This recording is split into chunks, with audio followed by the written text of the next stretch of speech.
آج کی مجلس عمرہ حج تعلیم و تربیت کے حوالے سے ہے۔ عمرہ حج کی تعلیم و تربیت یہ علم کا ایک حصہ ہے۔ رسول اللہ صلی اللہ علیہ وسلم نے فرمایا جس نے علم سیکھنے کے لیے راستہ اختیار کیا اللہ تعالیٰ اس کے لیے جنت کا ایک راستہ آسان کر دیتے ہیں۔ اللہ تعالیٰ ہم سب کے لیے آسانی فرمائے۔ رسول اللہ صلی اللہ علیہ وسلم نے فرمایا جس نے علم کی طلب و تلاش کی تو وہ تلاش گزشتہ گناہوں کے لیے کفارہ ہوگی۔ اللہ تعالیٰ ہماری اس مجلس کی بدولت ہمارے گناہوں کو بھی کفارہ بنا دے۔ حج طویلہ آسان عبادت ہے، شرط یہ ہے کہ ہمیں اس کی ضروری معلومات ہو۔ عام طور پر اسے نظر انداز کر دیا جاتا ہے، کبھی اندازی ہے، کبھی گھبراہٹ ہے، کبھی بدنظمی ہے۔ ہماری زندگی میں یہ حصہ بھی ہے اور بہت سی چیزوں کو ہم کرتے ہیں تو پھر ہر کام ایک بوجھ معلوم ہوتا ہے۔ بس انسان کی فکر یہ ہوتی ہے کہ جلدی سے اس کو سب سے ٹال دیں تو پھر آسانی کی خوشی مل جاتی ہے۔ جب حج کی سعادت حاصل کر رہے ہیں تو حج کی تیاریوں کے ساتھ ساتھ اللہ تعالیٰ سے دعائیں کریں اور مصنون اعمال کے ذریعے سے اللہ تعالیٰ کی مدد حاصل کریں۔ اللہ تعالیٰ اس سفر کو کامیاب بنانے کے ساتھ آسانیوں کا معاملہ بھی فرما دے اور پریشانیوں سے بھی محفوظ فرما دے۔ مصنون اعمال کیا ہے جس کے ذریعے انسان مدد لے سکتا ہے؟ پہلا عمل ہے سورہ یاسین پڑھنے کا معمول۔ رسول اللہ صلی اللہ علیہ وسلم نے فرمایا جو بندہ دن کے ابتدائی حصے میں سورہ یاسین پڑھے اللہ تعالیٰ اس کی حاجتیں پوری فرمائیں گے۔ ضروری نہیں کہ حج پہ جانے والے بھی پڑھیں، روز صبح پڑھنے کے اور معمول بنا لیں گے تو ہمارے جتنے کام ہیں دن بھر کے انشاءاللہ اللہ تعالیٰ اسے پورا فرما دیں گے۔ دوسرا مصنون عمل ہے سورۃ البقرہ پڑھنا۔ حضور اکرم صلی اللہ علیہ وسلم نے فرمایا کہ اللہ تعالیٰ فرماتے ہیں آدم کے بیٹے دن کی ابتدا میں اپنی 4 رکعت نماز فجر سنت اور فرض کے ساتھ اشراق کی 4 رکعتیں پڑھ لے، میں دن کے آخری تک تیرے کاموں کے لیے کفایت کر جاؤں گا۔ بڑی سعادت کی بات ہے کہ اللہ ہمیں نمازوں کو پابند بنا دے تو ہمارے کاموں کے لیے اللہ تعالیٰ ہمیں کافی ہو جائیں گے۔ آخری سے خودرات حج کے بارے میں چند خصوصی گزارشات۔ اس میں پہلی گزارش یہ ہے کہ حج اور عمرہ کی عبادت اس کا مقصد اخلاص۔ ویسے تو ہر عبادت، ہر دینی کام، ہر نیک کام یہ اخلاص کے ساتھ کرنا چاہیے۔ یہ صرف اللہ کے لیے دکھلاوا مقصود نہ ہو، شہرت مقصود نہ ہو۔ ہر عمر کا مقصد جو ہے اللہ رب العزت کی رضا جنت ہو جائے، آخرت کی کامیابی اللہ نے دے دے، اس کا تعلق بننا، شہرت، فخر، ریاکاری سے محفوظ ہونا، کیونکہ یہ چیزیں اعمال کی بربادی اور اللہ کے یہاں قبول نہ ہونے کے اسباب ہیں۔ اللہ ہم سب کی حفاظت فرمائے۔ ہر عمر کے لیے جانے اور شروع کرنے سے پہلے اور شروع کرنے کے بعد اپنی نیت کی درستگی کا جائزہ لیتے رہنا چاہیے۔ جو میں بتاؤں خالص اللہ کے لیے کروں، کسی اور کے لیے نہ کروں۔ رسول اللہ صلی اللہ علیہ وسلم نے فرمایا سارے اعمال کا کاروبار نیتوں پر ہے، انسان کو نیت کے مطابق پھل ملتا ہے۔ اگر اخلاص ہوگا اللہ کے لیے کریں گے تو ہمیں اچھا پھل ملے گا، اور اگر ہمارا مقصد شہرت ہے تو وہ چند دنوں کی شہرت کو ختم ہو جائے گی۔ جب اخلاص کے ساتھ حج عمرہ کیا جائے تو انشاءاللہ حج عمرہ کے فضائل ہمیں حاصل ہو جائیں گے۔ حج کے فضائل کیا ہے؟ رسول اللہ صلی اللہ علیہ وسلم نے فرمایا جس نے اللہ تعالیٰ کی رضا کے لیے حج کیا اس میں نہ تو شہرت والی بات کی اور میں گناہ کیا تو وہ حج کے بعد گناہوں سے اس دن کی طرح پاک ہو کر بڑھے گا جس دن اس کی ماں نے اس کو جلانا. جب انسان دنیا میں آتا ہے گناہ نہیں ہوتے تو اللہ تعالیٰ جب یہ دو کام نہ کرے یا شہوت بڑی بات کرے یا گناہ کرے تو حج کے بعد انشاءاللہ ہمیں ایسے ہی اللہ تعالیٰ وہاں سے لوٹا دے. اللہ ہم سب کو نصیب فرمائے. رسول اللہ صلی اللہ علیہ وسلم نے فرمایا کہ حج عمرہ کرنے والے اللہ تعالیٰ کا مہمان ہے. اگر اللہ تعالیٰ سے دعا کرے تو قبول ہو, اگر مغفرت طلب کرے تو معاف کر دیے جائیں. اللہ تعالیٰ ہمیں لیے نصیب فرمائے. رسول اللہ صلی اللہ علیہ وسلم نے فرمایا حج کرنے والا اپنے گھرانے میں سے 400 افراد یا 400 گھرانوں کی سفارش کرے گا اور گناہوں سے ایسا پاک ہوگا جیسے اس کی ماں نے آج ہی کرنا ہو. دوسرا کام جو حج پہ جانے والوں نے کرنا ہے وہ ہے کہ حج عمرہ مکمل کیا جائے.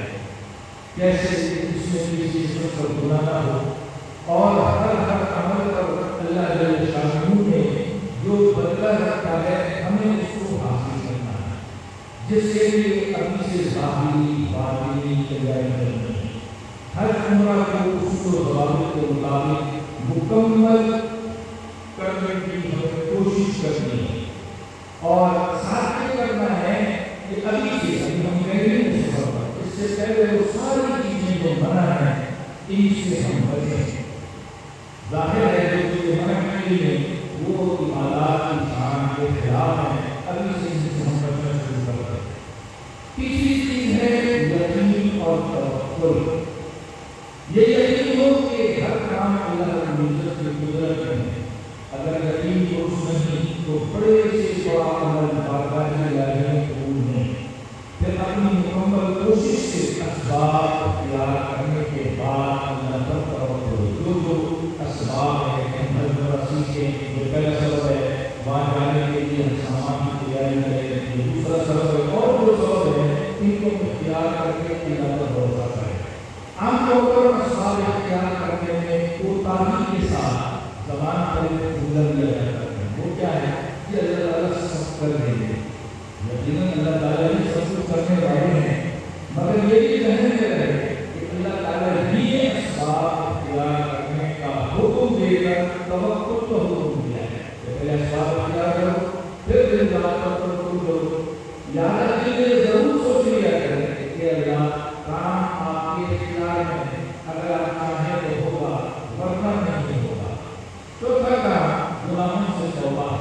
مبارک سفر سے پہلے سچے دل سے گناہوں سے توبہ کرنا, گناہوں کو چھوڑنا, ماضی میں جو کچھ کیا اس پر افسوس کرنا اور آئندہ ان کا مکمل خیال رکھنے کا عزم کرنا کہ میں کسی کا کوئی حق ضائع کرنے والا نہ بنوں. اللہ تعالیٰ کی آواز سے بچنا, اللہ تعالیٰ سے معافی اور رحمت کا تعلق کرنا. توبہ کا مستحب یہ ہے کہ آدمی وضو کر لے اور غسل کر لے, 2 رکعت صلاۃ توبہ کی نیت سے پڑھے, پھر اس کے بعد دعا کرے, تعریف کرے الحمدللہ رب العالمین, نبی پر درود پڑھے, استغفار کرے اور یہ دعا پڑھے کہ آپ کے سامنے آئے اللہ میں آپ کے سامنے تمام گناہوں سے توبہ کرتا ہوں, پھر کبھی گناہ نہیں کروں گا. کہ اللہ آپ کی بخشش میرے گناہوں سے زیادہ وسیع ہے اور مجھے اپنے عمل سے زیادہ آپ کی رحمت کی امید ہے. پانچویں چیز ہے حج کے سفر پر جانے سے پہلے عمرہ حج کو لازمی طور پر سیکھنا. عام طور پر جو مشہور ہے کہ وہاں پر سب ہو جاتا ہے. پھر ایک تصور یہ بھی ہے سوشل میڈیا کا دور ہے, اس سے معلومات حاصل ہو جائیں گی, یہ بات غلط ہے, بلکہ اس کے لیے باقاعدہ نکال کر ضرور سیکھیے تاکہ وقت پہ ضرورت ہمیں پریشانی نہ ہو. یہاں کیا کرنا تھا, ہم سے کیا ہو گیا, یہاں کیا کرنا ہے, کیا ہم پریشان ہوتا ہے. پانچویں چیز ہے یہ ہر عمرہ کو سیکھنا. اس میں یہ سوچنا چاہیے کہ ہم اس مبارک سفر کے لیے کتنا خرچہ کر کے جانا ہے.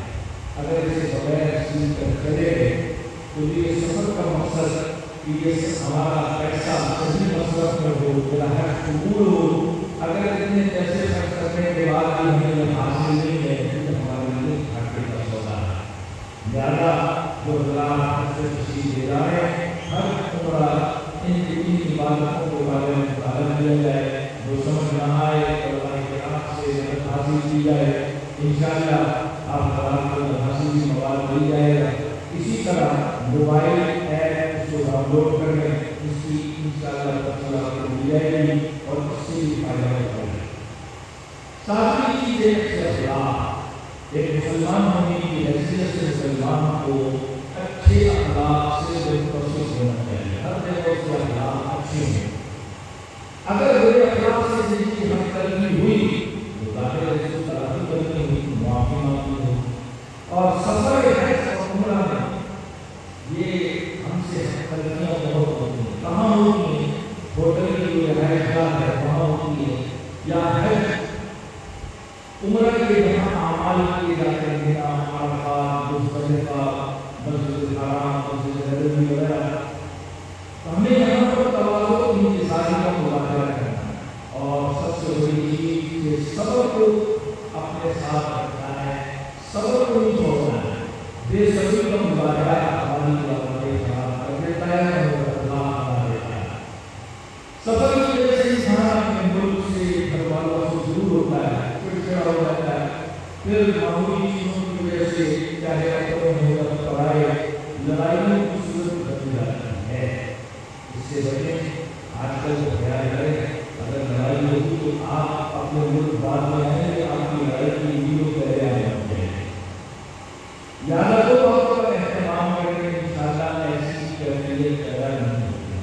پہلی چیز ہے جتنے بھی اجتماعی مواقع ہوئے ہوں گے وہاں دوسروں کو ترجیح دینا۔ مثال ہے کھانے کھانے کی جگہ پر آئے، ہم سب کی سوچ کی ہو پہلے میرا بھائی، عورت ہے سب سے پہلے میری بہن لے لے۔ اسی طرح لفٹ کے اندر جو ہے اگر سفر کرنا ہے دوسرے کو ترجیح دیں، بس میں جانا ہے دوسرے کو ترجیح دیں۔ دوسری چیز جسے انسان اختیار کرے وہ ہے گفتگو۔ آدمی اپنی گفتگو کو اچھا رکھے تو انشاءاللہ کوئی لڑائی نہیں ہوگی۔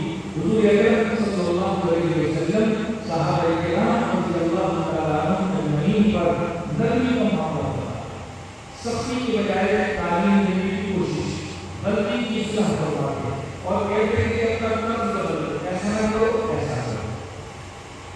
یہ کیوں کرتے دوسرا غلطی پر باقی نہ رہے کہ آپ علیہ السلام کی فکر کرو۔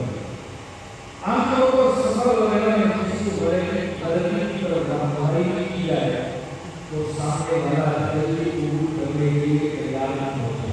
اب سمجھانے والا اس بات پر مضر ہوتا ہے کہ یہ جو گفتگو میں جس کو سنا رہا ہوں اور اس پر فوراً عمل کرے، لہٰذا جو سمجھا رہا ہے اس کا کام پر بڑھا دینا، عمل کرنا نہ کرنا، یہ سنت سننے والے کا کام ہے، ہم ڈنڈے سے کسی کو عمل نہیں کروا سکتے۔ آخری چیز ہے صبر۔ سفر جو ہے مشقت کی چیز ہے، جس میں امتحان آتا ہے، کبھی امتحان آتا ہے کسی چیز کے گم ہونے سے، کبھی سامان کے ضائع ہونے سے، کبھی کاروں وغیرہ سے، آدمی جو ہے صبر ہے۔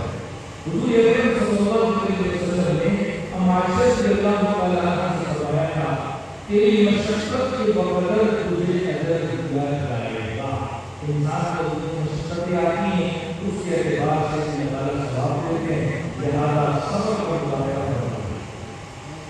یہ بات سمجھ میں رہے کہ اس سے وہ مشقت آگے اچھی بھی ہو جس پر ثواب ملے۔ اپنے آپ کو خود مشقت میں مبتلا کر دینا اور اپنے اوپر مشقت کو مسلط کر دینا کچھ نہیں ہے۔